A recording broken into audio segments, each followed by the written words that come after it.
Thomas, aujourd'hui on parle d'Audi, de Toyota et de Honda. Pour ce soir, je vais vous parler d'abord de Toyota et de Lexus, qui sortent avec leur véhicule hybride, une sorte de concept. Ça fait quelques années qu'ils le font. Je pense que personne n'est au courant parce qu'ils font pas trop de communication là-dessus. Alors avec leur gamme hybride, à chaque fois que vous achetez une voiture en fait chez eux, ils plantent un arbre. Donc c'est bien, c'est éco-responsable, on va dire, et ça aide, ça aide à la reforestation. Enfin bref, ça leur donne aussi une bonne image. C'est un peu ce qu'ils cherchent aussi, un certain sens quoi. Après, est-ce que ça touche les clients ou pas? À voir. Voilà. Donc là, ça fait le 100 millième arbre depuis les 100 000 exemplaires qui ont été vendus en France. Donc comme je vous l'ai dit l'autre jour, quoi. Voilà, donc pour Toyota, c'est bon. Ensuite, on passe chez Audi. Ça va être très bref pour Audi. Donc je vous parle évidemment de l'Audi S1. Enfin plus précisément de la RS1. Donc il n'y aura pas de RS1. Donc, malheureusement pour les fans d'Audi, ça va être un petit peu dur à avaler quoi. On nous a sorti de la RS3 en entrée de gamme Audi, du RS7, du S8, de la RS4, RS5 aussi, et on ne sort pas d'RS1. Bon, tant qu'à faire.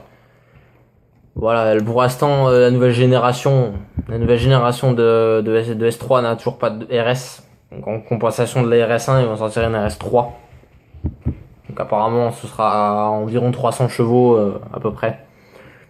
En 2,5 litres turbo. 2,5 litres turbo essence de 5 cylindres. 4 cylindres de 5 cylindres. Et voilà. Après, si j'ai d'autres news plus tôt, je vous les donnerai, il n'y a pas de problème. Ensuite, donc Honda, je voulais en parler également. Honda Civic. Donc c'est pas pour parler de la Type R cette fois-ci, c'est pour parler plutôt de la Civic Sport comme ils l'appellent là-bas.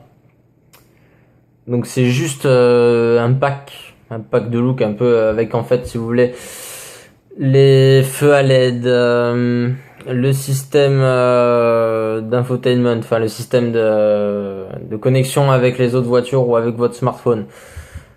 Tous ces trucs-là qui sont intégrés à la gamme.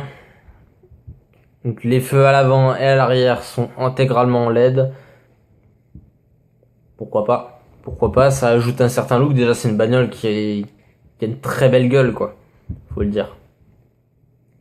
Et pour la suite, pas grand chose, hein. La Type R, ils en ont pas parlé plus que ça au salon, ce qui est dommage d'ailleurs. C'est bête qu'ils présentent pas le modèle définitif. À ce qui paraîtrait, il est encore en essai sur le Nürburgring. On verra. Voilà. Donc, je tenais aussi à m'excuser hier. J'ai pas eu le temps de tourner un JT, donc je m'en excuse. Je vais vous inviter à aimer cette vidéo si vous avez aimé. Et à vous abonner si vous voulez continuer à me suivre. Voilà, donc faites gaffe sur la route les gars, et à plus. Ciao.